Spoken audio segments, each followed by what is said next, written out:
Hola, muy buenas noches, bienvenidos al programa Clasis de 13 Televisión. Esta noche vamos a ver una película española. Hace unas semanas tuvimos el privilegio de ver Aquí el clavo de Rafael Gil. Y hoy vamos a ver una película del 51, que es Surcos, de Nieves Conde.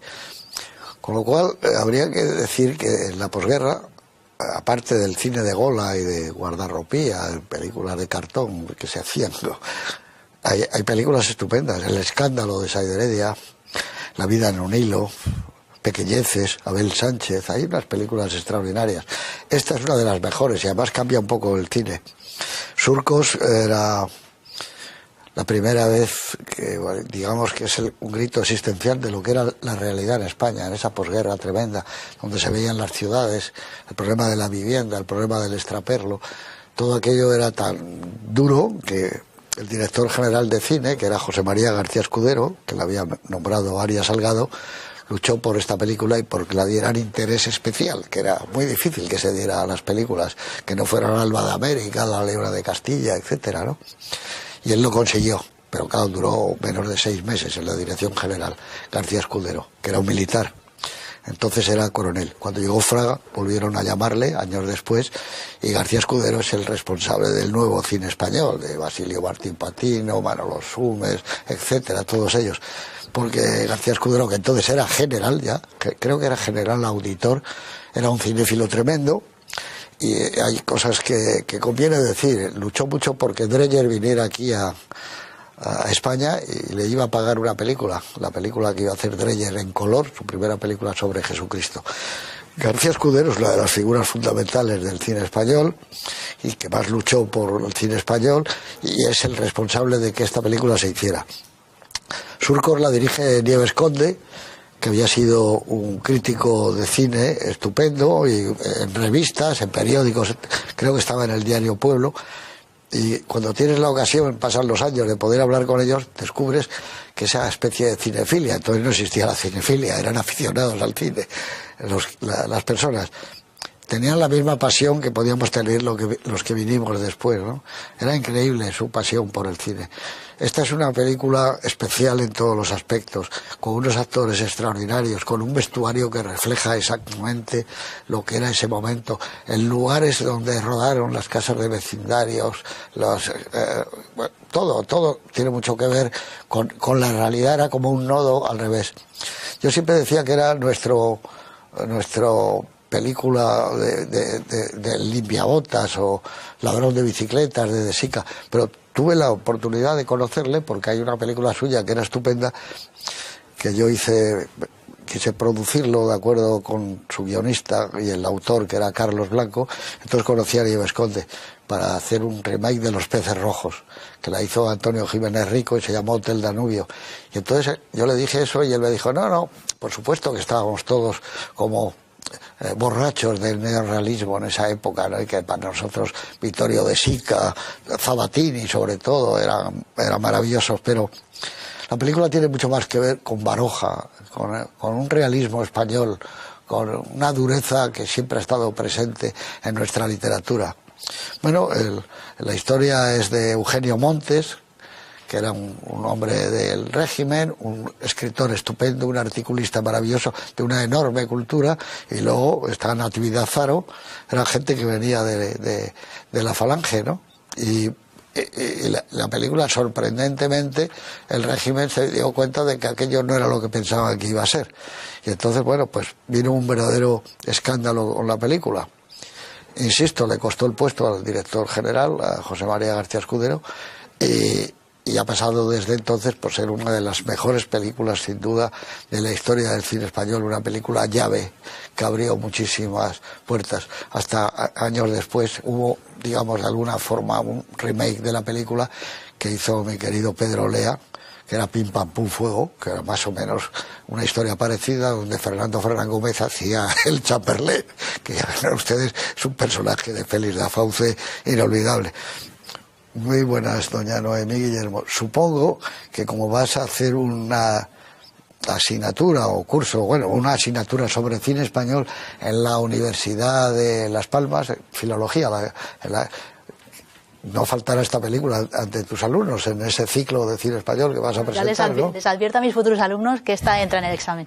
O sea que espero que sea una asignatura aprobada, una asignatura pendiente como la tuya. Me alegro porque esta es una película estupenda. Bueno, dime, ¿qué le pasa a contarles? Bueno, la verdad que has hecho una introducción difícilmente mejorable, pero yo, con permiso de don Luis Berlanga y don Luis Buñuel, diría que esta es la gran obra maestra del cine español. Para mí, por lo menos, sin duda. O sea, es que me parece difícilmente mejorable. Como una película que, además, como tú dices, arranca el cine español moderno. Veníamos de un cine de escayola, de un cine de cartón piedra, de capa y espada, de folclore, de qué grandes somos los españoles, y de repente llega esta película que es un bofetón en la cara, que, como tú dices, fue muy polémica, porque, claro, por una parte apoyaba el mensaje del régimen para evitar el éxodo rural, que estaba siendo un problema grande, porque la moraleja de la película es: no te vayas del pueblo a la ciudad porque lo vas a pasar fatal, porque va a ser tu ruina. Pero a la vez retrataba una sociedad tan mísera y tan dura, porque era una realidad. O sea, lo que retrata la película es realmente negro, el panorama. Entonces, claro, eso tampoco al gobierno le interesaba mostrar esa imagen. Entonces, luego añadido, como decías, que García Escudero le dio en la categoría de interés nacional, y añadimos, se la negó a Alba de América de Juan de Orduña, pues suficiente motivo, ¿no?, para que fuera un escándalo, y la verdad es que tuvo mucho éxito entre la gente. Pero había de todo, ¿no? Había gente que salía diciendo, bueno, pues no estamos tan mal. Y luego gente que decía, bueno, pues se ha pasado. De hecho, Nieves Conde decía que la propia profesión le puso muchas trabas y le decían que se había pasado, y él mismo reconocía que tuvo muchos problemas para volver a rodar.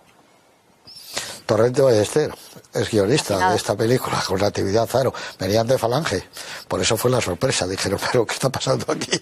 No sabían que además tenía fama que los escritores de Falange eran maravillosamente buenos, todos escribían muy bien. Carlos Marañón, director de Cinemanía, está el show crítico. ¿Qué te parece volver a ver tantos años después Surcos? Me parece una película imprescindible, ¿no?, lo que estáis comentando, y ya os habéis detenido más en la parte, digamos, social, por decir algo, ¿no?, la parte neorrealista que tiene la película, que además hace autorreferencia dentro de ella, luego comentaremos seguro, pero yo creo que también es un gran policíaco, no tanto policíaco porque hay pocos policías, pero sí que es una gran película de cine negro, y yo creo que esa dualidad se observa luego también al tratar de, que a mí me parece lo principal, no tanto el toque social o el toque moralizante, que lo había y a mí me gusta dentro de la película, pero sí que la huella de lo real, la huella absolutamente insoslayable de cómo era Madrid, cómo era España, porque es Madrid, pero podría ser cualquier otra gran ciudad, que tampoco había muchas, pero sí que podría ser Barcelona, Valencia o cualquier otra gran ciudad. Yo creo que es impresionante.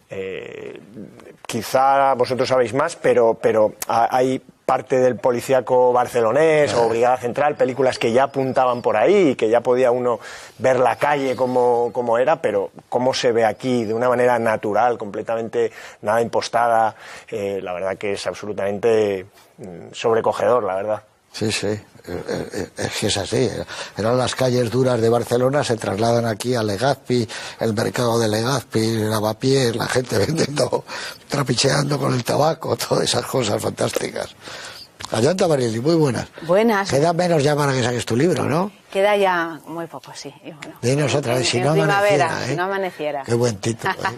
Un título muy cinematográfico. Hombre, claro. Bueno, dime algo. Bueno, yo una experiencia completamente diferente a la vuestra, porque es la primera vez que veo Surcos. Obviamente había escuchado hablar mucho de esta película, pero yo he nacido y me he criado en Italia.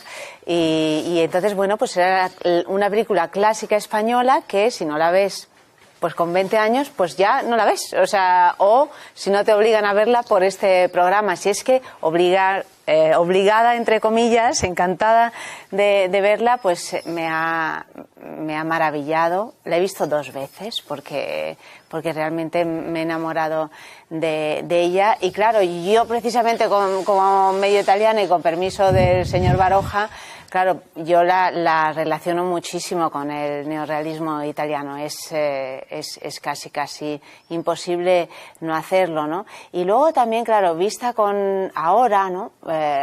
con los ojos de ahora estas películas, claro que son cine, son puro cine, pero son también documental, ¿no? No sé si os parece, ¿no? Porque de pronto descubres, porque claro, no es mi generación, ¿no? Un Madrid del que ahora mismo queda muy poco rastro, del que recuerdo cosas de pequeña, pues sí, en los años 70, sí, pues esos barrios pues como Lavapiés, La Latina, Las Cigarreras. Pero me ha impresionado mucho también el tema del sonido, ¿no? En cuanto al efecto documental que tiene la película, ¿no? Porque son todos sonidos que ahora mismo han desaparecido, ¿no? El sonido del tranvía, el sonido de la gente vendiendo cosas en la calle, los gritos en los bares, ¿no? De pues una caña pagada, ¿no? No sé qué, cuando daban una propina que los camareros daban las gracias en coro, ¿no? El tono, el lenguaje. Todo eso, todo ese rumor de fondo de una ciudad que ha desaparecido por completo y de la que nos queda rastro solo gracias a estas películas realmente. Es el antinodo. O sea, había un nodo y luego sale esta película y de repente la gente ve otra cosa. Eso de las ciudades, por ejemplo, el Matadero, pues aquí sale cuando sale Legazpi, pero claro, eso ya no existe ese mundo, ni esa manera, esa ropa, esas casas. El problema de la vivienda era tremendo entonces, y claro, el éxodo de los pueblos sobre la España vaciada que se habla ahora, tiene mucho que ver. Surcos, ¿no? La llegada de una familia humilde. Es una película que gustó mucho a las abuelas de mi generación, a la gente mayor que veía aquello, uy, que esa gente que llega, esas buenas personas. Y luego vista ahora, tantos años después, por ejemplo, a mí me asombra la vitalidad de María Esquerino. Esa chica, la Pili, ¿no? Tiene la fuerza de Bette Davis, de esas actrices americanas. Es algo especial, ¿no? Y bueno, todo eso nos lleva a una película excepcional y una película histórica, legendaria, por la gente que está ahí metida, además, Natividad Zaro, Torrente Ballester, el propio Nieves Conde, que hizo unas películas estupendas en esa época, hizo, por ejemplo, Todos somos necesarios, Los peces rojos, que era maravillosa, e intentó hacer una maravillosa que le destrozó la censura, que era El inquilino, con Fernando Fernández, con el problema de la vivienda, y aquello ya más o menos salvó su carrera. Luego ya las películas que hacía de ciencia ficción, el sonido prehistórico y tal. Y es verdad que cuando hablas con estas gentes, ya yo hablé como 5 o 6 años antes de morirse, hay un desencanto especial porque no fueron muy reconocidos, ¿no? Y yo creo que alguien como él pues hizo una película fundacional en una época, digamos, en la edad media de la posguerra, porque estamos en el año 51, y que, vista ahora, ojalá sirva como para que nos demos un abrazo todos viendo esta película. De ahí venimos, nada menos. Así que con todos ustedes, Surcos, 1951, José Antonio Nieves Conde, director.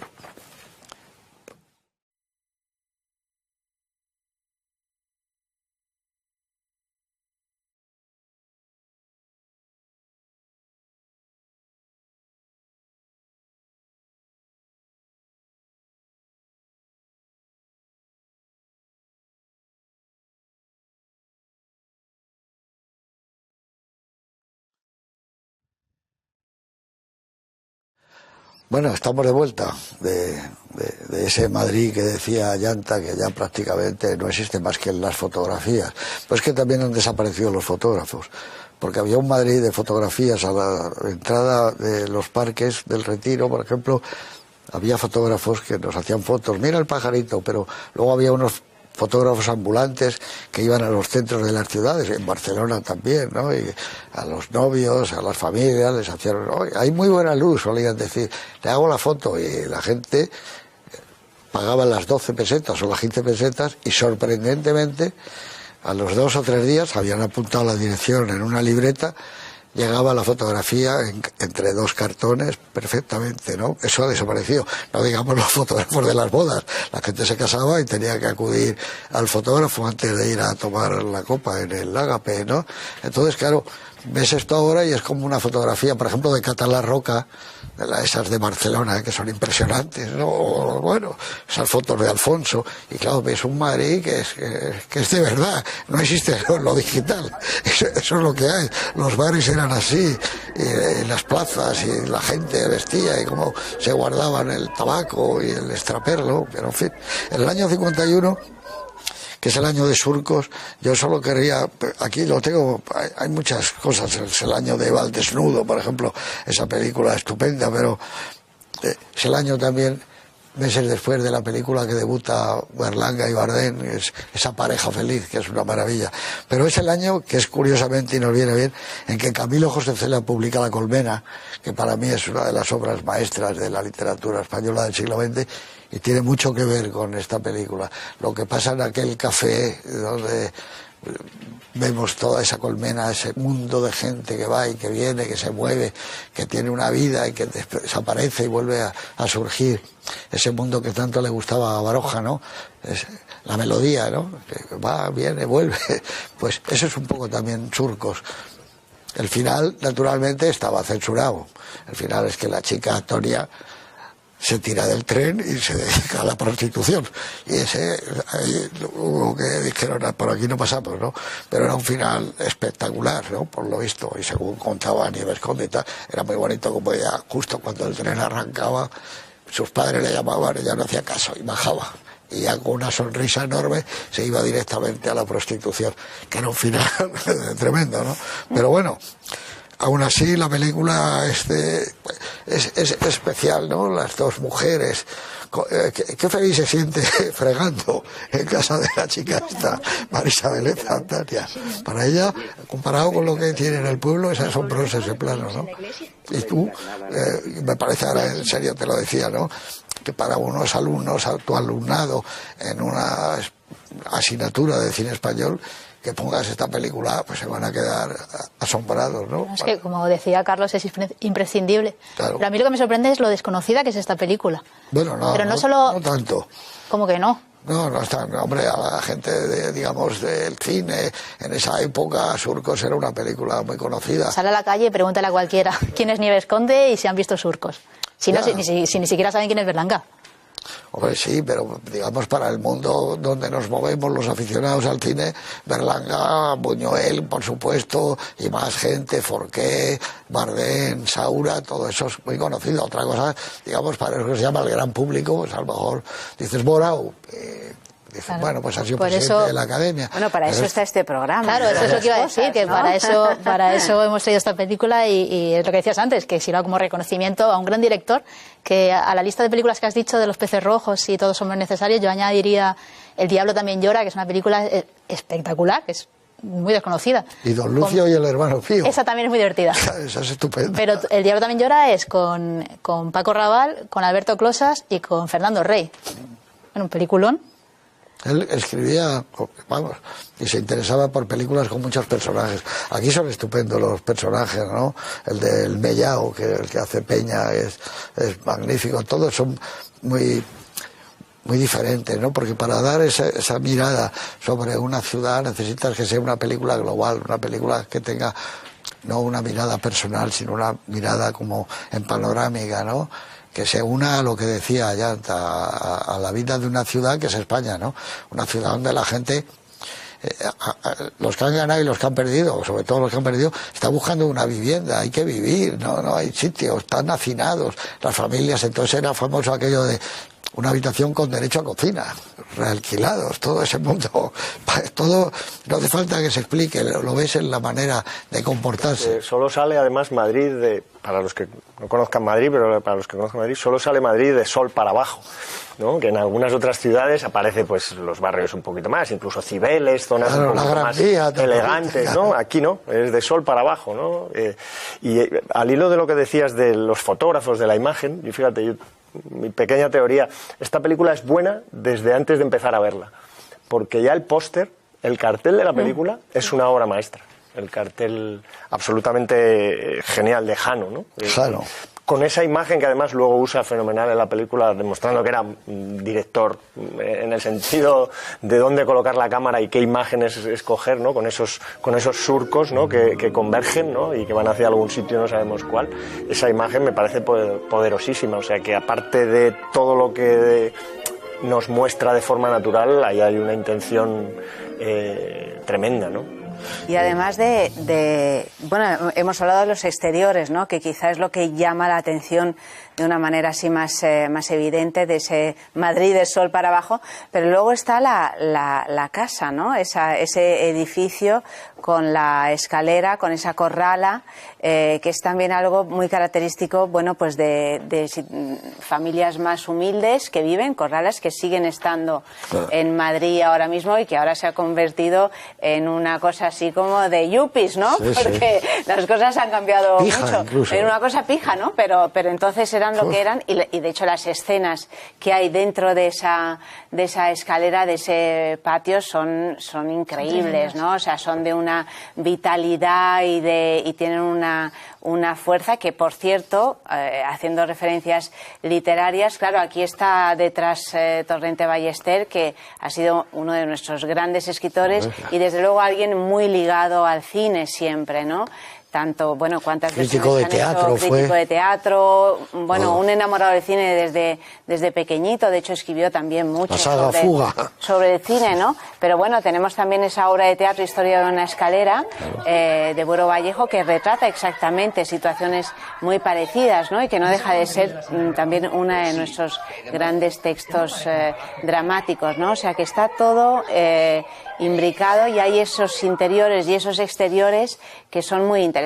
También el interior de la casa de la prostituta, entre comillas, ¿no? Que luego sustituye la criada, la hija de la familia, el ¿no? apaño que se decía. El apaño, la querida. La querida, ¿no? Tiene pero un como, apaño. pero como es esa casa, ¿no? Con todos esos velos y esa es como una fantasía absoluta, ¿no? O sea que bueno, tanto lo de fuera como lo de dentro retrata muy bien esa realidad, ¿no? Y no solo los decorados, sino también, es que como decías tú antes, creo que es un documental de la época, pero... Sí, es un nodo, el antinodo. Quizá lo que me llame más la atención es cómo retrata de forma tan fiel el machismo de la época, que ahora... Claro, tú ves la película ahora y afortunadamente te horroriza, ¿no? Todo lo que pasa, pero en esa época hay que ver todas estas películas, hay que verlas con esa perspectiva. Claro, ¿no? por supuesto, pero que eran actitudes y formas de vida que, bueno, que se aceptaban socialmente porque sí, porque era lo normal, ¿no? Como cuando al principio, es que hay tantos ejemplos a lo largo de la película, pero al principio en la corrala que está como de fondo esa conversación, pero hay dos vecinas hablando entre ellas y una le va diciendo, pues teníamos que denunciar a la policía. Y la otra, no, pero si ella se la ha buscado. Dice, claro, como tú en tu casa eres tú la que le pega al marido, ¿sabes? Pero cosas que está ahí como soslayada de fondo. Y a la paliza que le mete a María Esquerino. Bueno, todo el rato les están cascando, reciben todas las mujeres. El padre les pega a todos los hijos. Sí. No deja uno sin pegar. Pero el padre, el mayor, ¿no? Es que no recuerdo los nombres ahora, que se queda ahí como el cocinillas humillado, porque no puede encontrar trabajo. También es tremendo, ¿no?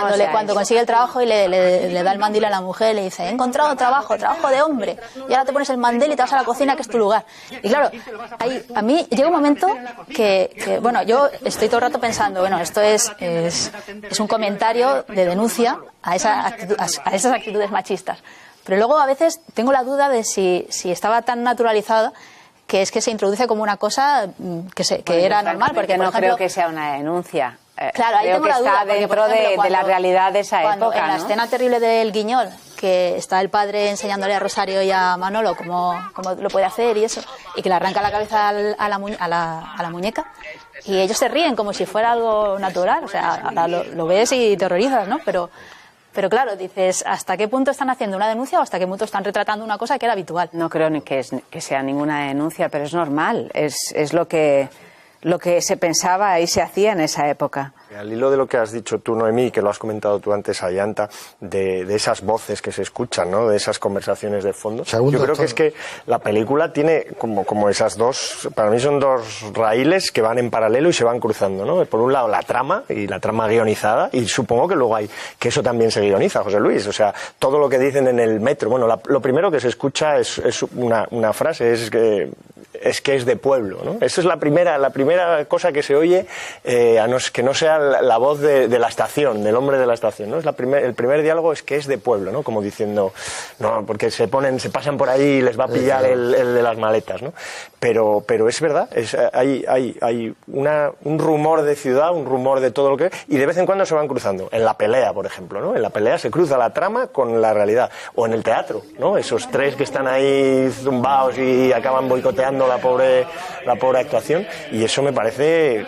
tiene que ser dificilísimo, vamos, ¿no? Mezclar la realidad y la naturalidad con el artificio de una buena historia, ¿no? O sea, que claro, tú decías antes, ellos se sintieron, la censura se sintió engañada porque nunca pensó que iban a filmar en las casas de vecindad. Pensaban que iban a... Entonces, claro, cuando vieron aquello dijeron, es que esas casas existen. Te ibas por la avenida de Pacífico para adelante y hay muchísimas, en cualquier lado, ¿no? Esas casas de corredores, joder, todo eso. Y ellos pensaban que eso no era bueno para que se viera. Dice, pero no, es que esto es lo que hay. Y dijeron, es que se va a desanimar la gente que venga de fuera. La gente del pueblo, cuando llega, va a decir, oye, pues esto es una ciudad muy difícil, muy complicada. Y dice, claro, es que lo era, ¿no? Y por eso, ese final de decir, nos volvemos otra vez, joder, es terrible, ¿no? Después de una experiencia tan amarga. Y sobre todo que la chica, guapa, estupenda y maravillosa, se te va a quedar ya para siempre allí metida. Como la Pili. La Pili es otro personaje, como decía yo, es que María Esquerino es como de una verdad. Las imágenes esas de una mujer fumando en la cama. La primera escena en la que la primera es cuando sale de la puerta, ¿no? Claro, fumando. Eso es de una modernidad. Es Bárbara Stanwyck, joder. Me parece que es muy graciosa cuando llega Manolo y dice que le han robado la mercancía y se pone a llorar y dice, ya le ha dado la romántica. Y tiene un montón de expresiones tan divertidas. Sí, bueno, es que luego están muy bien todos los actores. Parece que no los han sacado, que no son actores, que los han sacado, que forman parte también de esa corriente que está ahí por las calles y que se está llevando, ¿no? Pues ver esa película, ser como era García Escudero, el director general de cine, decir, este es el camino. Claro, el camino duró muy poco, pero fíjate, era una persona extraordinaria García Escudero, apoyaba mucho las revistas de cine, Film Ideal, todo, había entrevistas que le hacían y cuando vuelve es como una experiencia que todo el mundo dice, bueno, nos ha tocado la lotería y le nombran y sale todo, la protección, las películas para la escuela de cine, los que salían de la escuela, Patino, Summers, Borau, todos estos, gracias a García Escudero, eso que se llamó la herencia de la Nouvelle Vague, el nuevo cine español, ¿no? Y eso estaba protegido porque les daban una subvención estupenda y la verdad es que la nueva ola española, a mí me parece que 9 cartas a Berta es una película estupenda, Del rosa al amarillo es estupenda, La tía Tula es estupenda, es decir, que son comparables, comparables. El buen amor también. Claro, pero eso nos ha faltado perspectiva. Cuando tú lo veías son muy buenas, bueno, sí, pero las Nouvelle Vague y tal, no sé qué, ya, bueno, es que estas son muy buenas. Quitando un poco lo que era Godard, Truffaut y tal, no te creas que tenían esa altura, ¿no?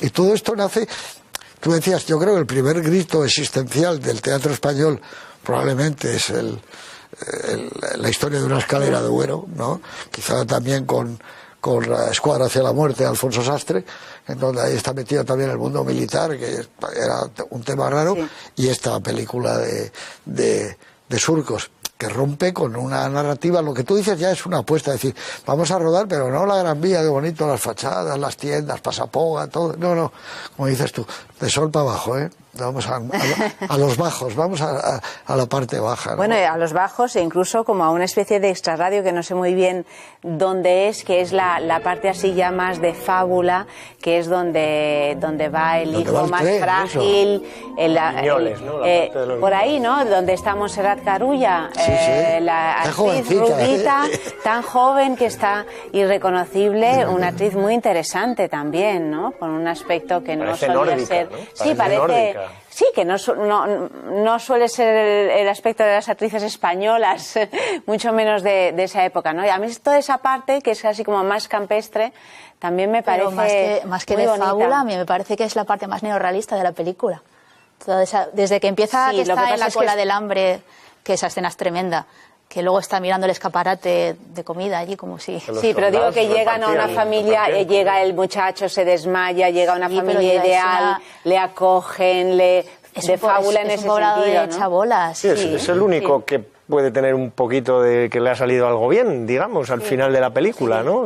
Pero se omite un poco también, se queda un poco perdido esa historia, ¿no? Montserrat Carulla, que es la madre de Vicky Peña. Sí, claro. Una de nuestras grandes también. Oiga, que no la hemos visto en televisión. Es que ahí podemos ver todo el recorrido de tantos, generación tras generación. Y lo que decías justo antes, es que esta película para mí es una especie de caballo de Troya, porque va con el mensaje de... Que era el mensaje que quería transmitir el gobierno, ¿no? De aquello de alabanza de aldea menos precio de corte, pero luego dentro del caballo te vamos a enseñar todo esto, qué es lo que hay realmente. La imagen que transmite es un país descosido y un tanto desorientado, ¿no? Y en ese aspecto, cuando... Esto es una conversación que yo tuve con él y con Carlos Blanco. Cuando yo le decía lo del neorrealismo italiano, la gente en las calles, él decía que es verdad también que el neorrealismo también estaba muy trucado. Y cuando llovía, es que era lluvia artificial, me decía, en Ladrón de bicicletas o algunos planos, cuando él pegaba los carteles, eso tenía su luz, que eran películas, ¿no? Y que en este caso, no, que ellos iban más por el lado, y yo lo veo ahora y tenía razón, Solana, por ejemplo, tú lees a Solana, al pintor Solana, esa España negra, joder, ese mundo no sale aquí, pero las capeas, los pueblos, cómo eran, dices, y es verdad, tiene algo que ver de esa España barogiana, de Solana, y es muy entroncado con un realismo español de una época que aún después de la guerra la ves ahora la película y tienes la sensación de que no ha entrado el siglo XX, que todavía estás un poco, va un poco atrasado todo, ¿no? Las costumbres, no solo las costumbres, las modas, no sé, todo lo que sale, la cubertería, es un país atrasado, ¿verdad? Sí, y triste y como de mala leche, ¿no? Sí, claro. Es esa sensación también. Sí, al mismo tiempo con mucha retranca, ¿no? Y con mucha energía y con... Pero de todas maneras, salvando las distancias en realidad ahora, porque no tenemos ninguna perspectiva de nosotros mismos, ¿no? Ninguna perspectiva histórica, pero realmente lo que estaba pasando antaño con la gente de pueblo, que los paletos, ¿no? Lo llamaban paletos, sí, claro, que se venían a las grandes ciudades en busca de fortuna, es exactamente lo mismo que está pasando con personas de otros países desfavorecidos que vienen a España o a Europa, a las grandes ciudades en busca de fortuna, ¿no? Y el mantero que vemos en la Gran Vía, el africano que corre porque le persigue la policía, es exactamente el mismo que vendía los cigarrillos y las chucherías en el rastro, tal, ¿no? O sea que al final, bueno, pues depende de la percepción de quién es el que llega, ¿no? El paleto, con perdón y entre comillas, del que llega a la gran ciudad, porque se va a encontrar ahora también con un horror, ¿no? Con todas las dificultades de un lugar que te rechaza, de un lugar desconocido, de un lugar difícil, de un lugar donde es imposible encontrar trabajo. Todavía, esa España todavía era una España de higiene dudosa, porque claro, imagínate lo que era, cómo ves todo ese mundo. Fíjate, casas... Bueno, es que no había baños en las casas. Claro, por eso digo, claro, había baldes donde la gente se bañaba una vez a la semana, todas estas cosas. Entonces, es verdad lo que tú dices. Yo le llamo el antinodo, porque el nodo salían otras cosas y de repente dice, no, esto es lo que hay y en la capital, o sea, esto es Madrid. La oficina Imagínate. de colocación. Sí, Claro. Es un poco la isla de Colocación del Ellis. empleo, claro. Es un poco la isla de Ellis. Claro, Llegas claro. ahí y paseos, y entre ellos, ¿no? Hay un apuntes de xenofobia, digamos, entre nacionales, entre gente del mismo país, pero que dicen, vuélvete al pueblo, pero si tú has venido también del pueblo, igual que yo, ¿qué me estás diciendo, no? Todo. Es muy curioso. Dice, eran otros tiempos, dice, y entonces no le quitaba el trabajo a nadie. Sí, claro. Pero estos ejemplos que decías de racismo, es que está toda la película plagada de eso. Y continuamente lo que decías al principio de eso de recordar, no, es que son de pueblo. Cuando el chambelán le dice a Chambelán, qué a personaje. Pepe, sí, para mí es el mejor de la película. Sí, que eso le Viene dice, de que se llama Chamberlain porque el primer ministro Chamberlain era de Umbrella Man, era Claro, el hombre el que llevaba paraguas. El Es- paraguas. Chambelán, pero- bueno, es un Don Roque. detalle precioso Claro, de la claro. película, ¿no? que es Don Roque, que le dice a Pepe, le dice, ¿qué te crees? Que te he dado trabajo por tu cara bonita. Dices, mira, es que soy de pueblo. Los de pueblo tal, los de pueblo no sé qué. Y cuando incluso los niños, cuando llegan al principio, que llegan a la corral, a la casa de los parientes, dice, ¿estos quién son? Dice, son unos catetos que seguro que vienen a traerle regalos a los extraperristas. Bueno, y los niños, eso es otra cuestión, cómo están retratados los niños, ¿no? Sí, Que eso sí, también es es terrible. muy clásico de situaciones muy desfavorecidas, es decir, el niño tratado como un piojo, realmente, como unos insectos, como algo que Hombre, está si no ahí recuerdo mal. y que es molesto y hay que quitárselos Y hay de escenas encima, en las que ¿no? están fumando y todo, ¿no? Si no Bueno, sí, recuerdo sí, mal. están fumando, pero están ahí como... son imágenes desagradables, ¿no? Sí, Ese son como tratamiento parásitos. que Sí. se ha hecho más tarde del niño como algo ideal, ¿no? Que hay que proteger. Aquí es posiblemente la parte más baja de la sociedad, los que menos derechos tienen. De hecho, o sea, eran niños que trabajaban, o como es la imagen de los niños que están saliendo del colegio, en el recreo, lo que fuera, y que se quieren comerse los caramelos del pobrecito, ¿no? Del pobre hombre que está ahí vendiéndolos, ¿no? Son también unos niños que son una amenaza. Las escenas que yo creo que las subraya además mucho. Hay 3 o 4 escenas en las que cae comida al suelo y hay una zambullida de gente. Eso es terrible, ¿eh? O sea, eso yo creo que sobrecoge verlo hoy, ¿no? Porque son imágenes que estamos acostumbrados a ver, quizá Biafra, ese tipo de incluso Bueno, en otros ya cada países. vez no se ve, o sea, Claro. pero es tremendo, ¿eh? Ya digo, hay 2 o 3 imágenes y es obviamente subrayado que en España sucedía eso, que si caía unas lentejas al suelo o una gallina, la gente corría como loca por ella, ¿no?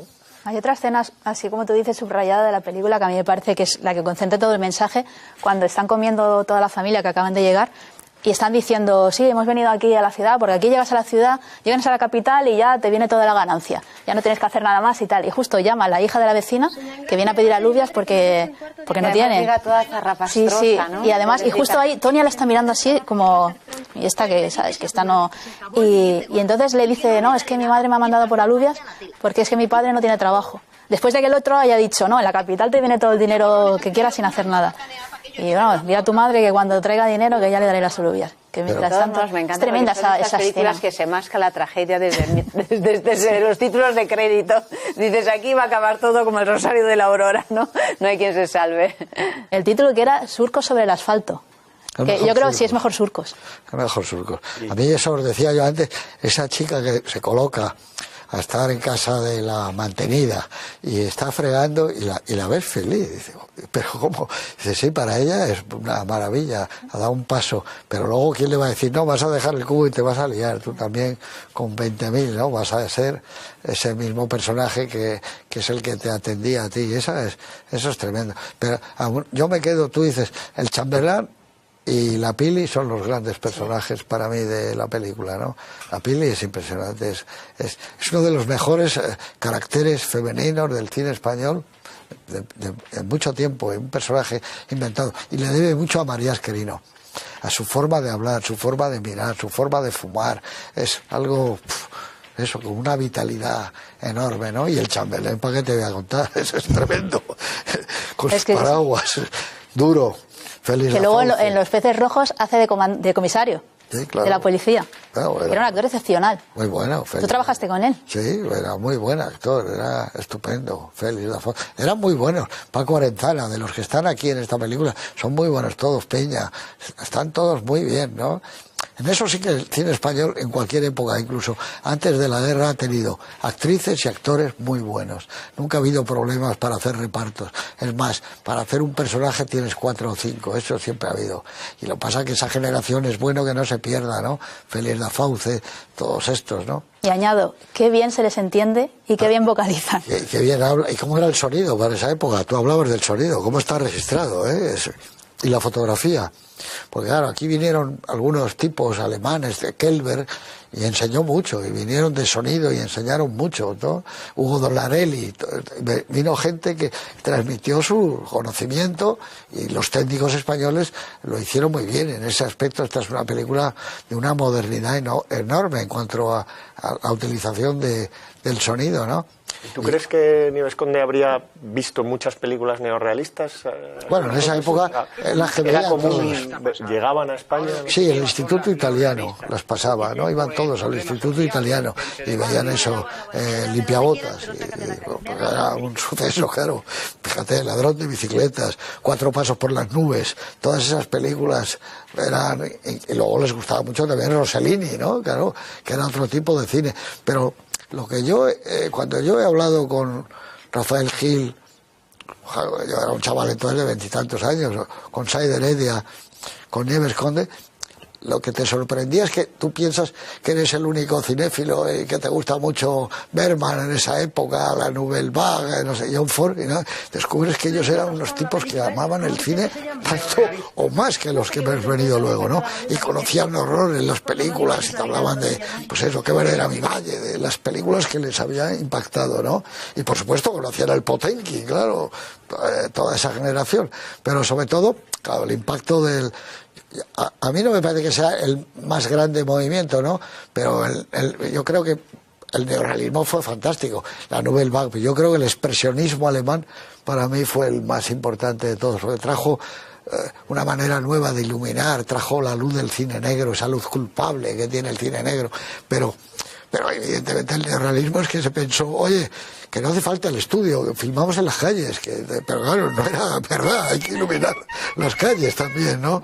Pero, claro, eso fue un impacto tremendo, pues claro, tú comparas ese Madrid, tiene mucho que ver con esa Roma del ladrón de bicicletas después de una guerra, como era Roma, y los tipos igual, y todo el mundo canino, porque no tiene un duro, el niño que se para en un escaparate y ve a otro que se está comiendo un pastel, claro, tienen mucho que ver. Entonces ellos decían, y esa pareja feliz, la que hicieron Berlanga y Buñuel, Berlanga y Bardem, claro, era una corriente entonces que era... Bueno, hace El inquilino, que también es de ese tipo. El inquilino, claro, esa la destrozaron viva. Ya.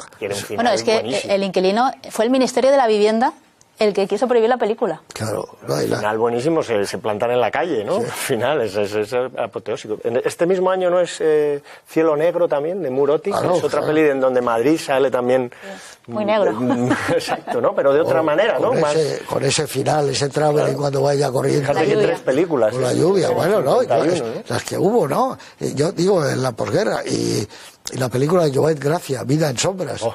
Que esa es una maravilla, casi todas está Fernán Gómez, como digo, muchas. Claro, fíjate, Fernando si conocía el cine como actor, como figura importante. Pero fijaros que estaba pensando ahora que aquí sí que hay una diferencia notable, y es en la dificultad de España para ponerse al día, ¿no? También económicamente y en su pobreza y demás, que claro, ladrón de bicicletas, yo no recuerdo exactamente en qué año, quizá vosotros lo sabéis. 52. En el 52, claro. La vamos a poner, hombre. Ahí la Segunda Guerra Mundial acabó en el 45 y todavía en el año 52 se ve una Roma devastada por la guerra. Y aquí, en esta película, en Surcos, se ve una Madrid, o sea, no en ruinas, o sea, desde el 30, ¿no? Desde que acaba la guerra civil hasta el año 51. Yo creo que Ladrón de bicicletas es del 47. 47, creo. Claro, sí. O sea, por eso que entonces acababa de terminar la Segunda Guerra Mundial, ¿no? ¿Cómo nos impresionaba a nosotros? No, esto vosotras no, pero a Carlos y a mí, La salida del fútbol, en la Roma, ¿te acuerdas? Sí, todas las bicicletas. Solo he vivido yo en el Chamartín, todo era motos y 2 coches. No había más, claro, a la gente que iba en bicicleta. Qué bonito eso. Bueno, es que había un aparcamiento de bicicletas delante del Estadio Flaminio en Roma. Claro, fíjate tú lo que era. A mí me gusta mucho el chiste sobre que lo comentaste tú en la introducción. El chiste sobre el neorrealismo está muy bueno. Me dice, llévame al cine, que estoy aburrida. Dice, llévame a una psicológica. Dice, no, ahora son las que se llevan, son las neorrealistas. ¿Y eso qué? De problemas sociales, de la gente, de barrio.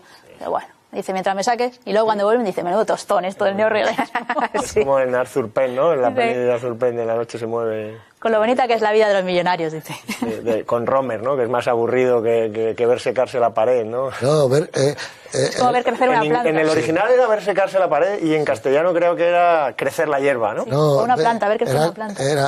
Ver secar la pintura. Decía, una vez vi una película de Romer y era como ver crecer una planta. Decía, ¿no? Eso es lo que decía. Claro, en otra manera de... Bueno, ese chiste ya hace un chiste parecido. En Los peces rojos hace un chiste parecido sobre eso. O sea que sí, que lo que todos somos necesarios, también ya lo dice. Qué buena el título. Esa película. Ya el título va por delante, ¿no? En todas las películas todos siempre sale un tren. necesarios. En todas las películas de Nieves Conde. Me va a gustar mucho. Y Los peces rojos. Sí. O Los peces rojos, Gijón, claro, ahí porque es que Carlos Blanco era gijonés, el autor del guión. Que cuando hicimos el remake, claro, ni Carlos, ni Nieves Conde, ni yo estábamos de acuerdo con el final, pero para que veas lo que dice, tú eres el director y ponlo, y le dijo Carlos Blanco, le dijo, yo creo que te equivocas. No, yo creo que es mucho mejor, es mucho más misterioso, mucho más queda en el aire, todo. Bueno, si tú lo quieres, y yo, fíjate tú, yo firmo además como productor de esa película, y le dije, vale, y se lo dijo Nieves Conde también. Oye, yo creo que esto es un error, ¿no? La historia es muy parecida, pero al final, bueno, para cuando la gente lo vea, ¿no? Y en cambio, el, digamos, pseudo remake que hizo Perico Lea, mi amigo Pedro Lea, que es estupenda, es pim pam pum fuego, muy buena. A mí me encanta esa película. Y Fernán Gómez es hace como, un chambelán. pero más que el remake, yo creo que es como la secuela, ¿no? O sea, el personaje digo que está inspirado un poco de en Concha Velasco, mundo, ¿no? Claro. Es el de Tonia 10 años después. Y el de Fernán Gómez es el del chambelán 10 años después. Qué duro, ¿eh? Y bueno, al final es tremendo. Es que me gusta tanto esa película. Claro. Es una película, la escribió Azcona, esa película, sobre ese tema, ¿no? Pero bueno, a veces hemos sido injustos todos con el cine español, ¿no? Y ha hecho películas estupendas y sobre todo en esta época, ¿no? Eso que tú decías, fíjate, Cielo Negro. Es que Murotti también hizo unas películas fenomenales. Hay una que no se puede localizar nunca, que es la película de Joet Gracia, ¿no? La que rodó en Barcelona. ¿No? Película maldita, ¿no? No hay manera de pillarla, ya me gustaría a mí, porque sé que hay mucha gente aficionada al cine que no la conoce y que es muy difícil que la conozca y que pueda descubrir un tipo, es la única película que hizo, ¿no? Vida en sombras. Tiene mucho que ver con Hitchcock, con la película Rebeca, ¿te acuerdas? Claro, es un loco por el cine, además, ¿no? Eso es, no, desde que empieza. Te sientes identificado ahí. Claro. Bueno, eso eran todos locos por el cine, ¿eh? Yo creo que tenía cromos, manejaba cromos. Claro. Pero esto, Nieves Conde, todos estos eran locos por el cine. Esta película se ve una pasión por el cine enorme, ¿no? En exteriores, en interiores, en diálogos, en lo que tú dices, en la banda de sonido, en eso, en los cigarrillos. Incluso en la iluminación hay un plano, no recuerdo qué plano es, pero está el padre y no sé qué noticia le dan, que de repente está todo iluminado y de repente se oscurece la mitad de la cara mientras se le ilumina la otra y se hace un zoom además y bueno, que impresiona. José Prada, que es el padre, estaba muy bien en La venganza de Bardem, también aquel tipo que luchaba contra las máquinas modernas que les estaban quitando la cuadrilla, ¿no? Que claro, iba la cuadrilla. Para segar, ¿no? José Prada, un buen actor. Es que eran muy buenos. Todos los que están aquí son... Es que a veces no parecen actores, parece que está gente colocada. Es que parece no como en el neorrealismo, que los cogían de la es calle. Lo que tienen este tipo de películas, pero es muy interesante también lo que apuntabas tú, esta mezcla entre neorrealismo y cine negro, que es muy original realmente, ¿no? Porque yo no recuerdo ahora mismo otra película que tenga una estructura Porque parecida. es expreso, ¿no? además. Sí, sí. Es que es un noir, y el tren. Totalmente, ¿no? Ese tren ahí por el... Bueno, toda la trama de María Esquerino y Esquerino es una mujer fatal, ¿no? Que quiere que la cuiden como una reina, ¿no? Sí. Pero no... Chamberlain, cuando se pone a fumar con la niebla y ha tirado el cadáver, bueno, eso es... Lo tiran ahí, eso está tirado ahí en lo que es Doctor Excelsior. Se junta el humo del cigarrillo, ¿no?, con el humo del tren. No, y además lo remata, porque eso es todavía más tremendo, claro. Porque está vivo cuando llega y realmente no le ayuda, ¿no? O sea... A ver, entre tanto notas que tienes... Ya hemos llegado a las... ¿No, ya? Sí, debe. Estamos en una segunda parte de este programa. A la escena. A ver, dime un momento que te gustaría. Pues yo es que tengo tantos, pero a mí el que más me gusta es cuando está Tony allá en su papel de querida oficial del chambelán, que está en esa casa, como decía Yanta, llena de cosas de velos. Sí, y está sonando la música esa que me encanta, la canción de Cuando pasa el amor, no lo dejes ir. Que además vuelve a sonar varias veces a lo largo de la película. Hacerte sufrir. Entonces llaman a la puerta y vale, ya sí, con el cigarrito ese, y abre la puerta y ve al padre, la cara de terror de Tonya en ese momento de pánico, porque sabe que la va a matar y es toda la secuencia. Entonces el padre le da, vete a buscar las cosas que nos vamos, y el padre se apoya en la pared como diciendo, ¿a dónde hemos llegado? Viniendo hasta aquí, ¿no? Hemos llegado, es que más bajo no podemos caer.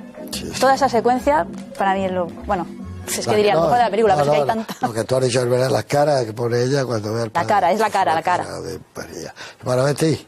Pues fíjate que lo que más me gusta de la película quizá es la parte más documental, pero sin embargo quiero destacar lo que propuso él como cineasta. Me gusta mucho. Voy a dar un par de detalles.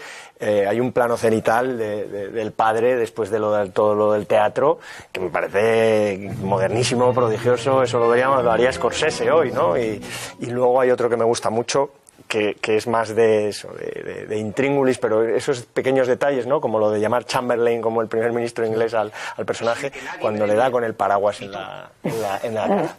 Meter eso en una película es tener una intención, ¿no?, más allá de simplemente contar una historia y ya está, ¿no? Y a mí eso me fascina. Claro. Bueno, es que al final el cine son detalles, ¿no? Y la literatura también, ¿no? Claro, pero a mí me gusta mucho la escena siempre de Tonya anterior, es decir, antes de que la pillen, cuando se queda sola en la casa, que esto es un clásico, la muchacha que se queda sola en la casa y se viste de la señora. Y ahí la lía, ¿no? Porque se carga las medias, que era un bien muy preciado entonces, cristal, ¿no? Unas medias de cristal. Entonces, y sabes además que va a pasar esto. A mí me gusta mucho, tanto en cine como en literatura, cuando el espectador o el lector antecede que va a pasar algo malo, ¿no? Pero la escena es una escena alegre al fin y al cabo, ¿no? Porque ella está ahí poniéndose todos estos chales y estas plumas, fumándose un cigarrillo, tumbada en la cama, ¿no? O sea que no hay mayor felicidad que ese instante. Luego, en el pueblo llevaba a medias la hija del médico. Claro, que lo explica, ¿no? Esto antes. Me parece una escena muy sensual, muy clásica. Sí, las medias de cristal era algo impresionante en esa época. Medias de cristal, y se llamaban así, medias de cristal. No, yo lo decía al principio, y en eso coincido contigo. La imagen de ella fumando en la cama, me parece que esto era tremendo. Yo me imagino la censura diciendo, ¿pero qué es esto? ¿Y esta qué está haciendo? Es como un cuadro de Hopper, pero en blanco y negro. Esos cuadros de Hopper que hay una mujer en una habitación de un hotel desolado, sentada en la cama. Pues muchos años al mismo tiempo es ser reina durante lo que dura un cigarro, claro, ¿no? Y eso está bien. Soy fantástica. Sí. Soy la reina. Sí. Claro. Y ese plano de María Esquerino era estupendo. Yo cuando rodé con ella, me acuerdo que en Tío Vivo que decía, digo, pon un poco la cara que tenías en Surcos cuando decía, sí, yo se lo decía así. Ella miraba a Fernando Fernández Gómez y luego decía, desde luego, es que Madrid es Moscú, decía. Es Moscú, decía, Madrid es Moscú. Claro, estábamos en el año 50, pero esa mujer detrás de la barra era como la de la colmena, ¿no? Hemos perdido la perspectiva, que decía aquella la señora aquella. Pero bueno, La película está llena de escenas maravillosas. A mí me gusta mucho la que están en el vestuario de y cualquier escena en un bar es buena. Cuando están las madres con las hijas. Ay, bueno, el camerinos, la escena en camerinos. En la Beata María Ana de Jesús, en el redondel ese, en Legazpi, claro, eso era Legazpi. Oye, ¿y el plano en que se ve que pone surcos, cuando están, donde guardan el camión y tal? También es curioso, ¿no? Porque no hace, es muy sutil, no hace ningún hincapié, ¿no? Bueno, pero hay un montón de cositas de estas en la película que son muy sutiles, ¿no? Que se te pueden pasar, pero ahí están. Oye, y tener un camión en esa época, fíjate lo que era, que no daban los coches, había escenas recomendaciones complicadas de hacer, supongo, claro, ¿no? Rodar de noche de Guadarrama o... No, y además en esa era épocas que estaba complicado, porque había restricciones también, de todo tipo. Pero fíjate, tener un camión, el que tenía un camión era una millonada, lo que tenían, podía transformar cualquier tipo de mercancía. Pero ya sabes que tú no valía tener dinero y comprarlo, ¿no? Venían, era el ministerio, te daba para comprar un coche, para comprar un taxi, para comprar un camión, había que guardar cola o tener recomendaciones. Bueno, la rubia, ¿no? Le llaman a la... Sí, claro. Bueno, la rubia es una furgoneta. Sí. Claro, que es como se llamaba entonces, ¿no? Es que, es que tenemos que hacer otra parte, porque tenemos que hablar de la moralidad dudosa. Cuando hablabas de lo del cine negro he pensado, es que todos los personajes tienen una moralidad dudosa. No, es que es un noir. La madre de Tonia sabe que su hija se está prostituyendo y está como girando la cara, pero es plenamente consciente. Y luego al final se lo dice la Engracia, ¿no? Le dice, anda, ahora no te hagas la tonta, que tú sabías desde el principio lo que estaba haciendo tu hija. Sí, pero a mí me gusta la idea de lo que dice Carlos. Eso es un noir, por la fotografía, por los ambientes, por las cosas que van a pasar, y que acaba mal, acaba con muertos, o sea que... Pero eso a tus alumnos se lo dices, que tenéis que hablar sobre Surcos y el cine, el inicio de un cine negro español que se traslada, hay un trasvase a Barcelona, sí. Las calles duras de Barcelona, las películas de Julio Salvador, Apartados de Correos 1001, todas esas películas tienen mucho que ver entre sí, los coches negros, lo que pasa en Barcelona los taxis eran amarillos como los de Nueva York, ¿no? Pero hay un campo muy bonito entre esas películas. Julio Salvador, qué buenas películas. Quino, Brigada Criminales del 50, ¿no? Es fantástico. Y Distrito Quinto. Madrid también es Vallecas y así. Claro, ¿no? Julio Col, esas todas. Y a María Esquerino salen algo.